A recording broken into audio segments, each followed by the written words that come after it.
Hello, and hopefully everyone's having a wonderful Christmas season no matter what you are doing. Now, in the world of politics, it looks like the Conservatives are beginning to get very concerned about the threat of the Reform Party to them next year. The Reform Party has stated they're going to hold a candidate in every area next year against the Conservatives. Now, of course, in 2019, Nigel Farage stood down his candidates to make way for the Tories, which resulted in a majority for Boris Johnson. Now, Boris Johnson's government was a very strong government. It was a post-Brexit government, and it was the government that we thought was going to lead Britain into the world, as Brexit is, post-Brexit. It didn't turn out quite like that because they decided to remove Boris Johnson, who we elected, remove Liz Truss, who the members elected, and install Rishi Sunak, who no one elected.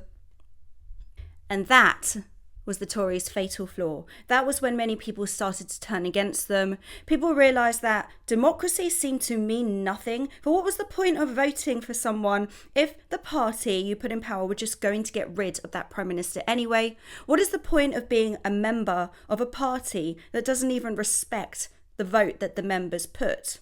What's the point of voting for the Conservatives? What's the point of being a member for the Conservatives? Because they have proven in the last couple of years that they had no respect for the people who were their members or their voters. Now, apparently 1 in 10 Tory voters are saying that they are going to vote for the Reform Party. It's actually quite a lot of voters if you think about it, considering that Reform aren't even that well known in the mainstream.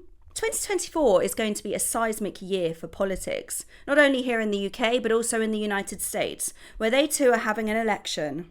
I think we can safely say that the Conservatives have dug their own grave. They've betrayed an awful lot of people. And not only that, they've also betrayed a number of their own MPs who don't agree with what happened to Boris Johnson, who don't agree with what happened to Liz Truss, don't agree with the conduct that they have been making. They have installed someone who wasn't voted for, and they have basically spat in the face of democracy itself. Looks like the Conservatives are going to reap their own karmic rewards for their behaviour next year. The only way that I think the Conservatives can survive into the next election is, one, if they remove Rishi Sunak from power early next year, and also if they bring back Boris Johnson, and if they bring in Nigel Farage.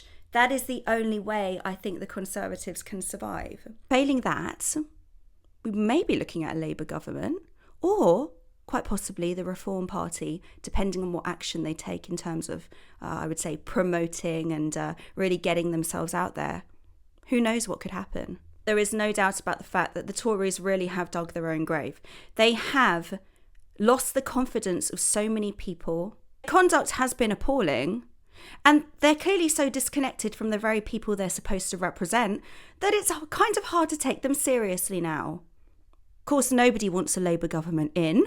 If you really care about the country, you don't want a Labour government in. But at the same time, what really is the difference between these two major parties anymore? Maybe it is time to break the two-party system. Maybe it is time to let some new blood into power. Only time will tell. But until then, I hope you have a very happy new year. Have you got what it takes to be a reasoned presenter?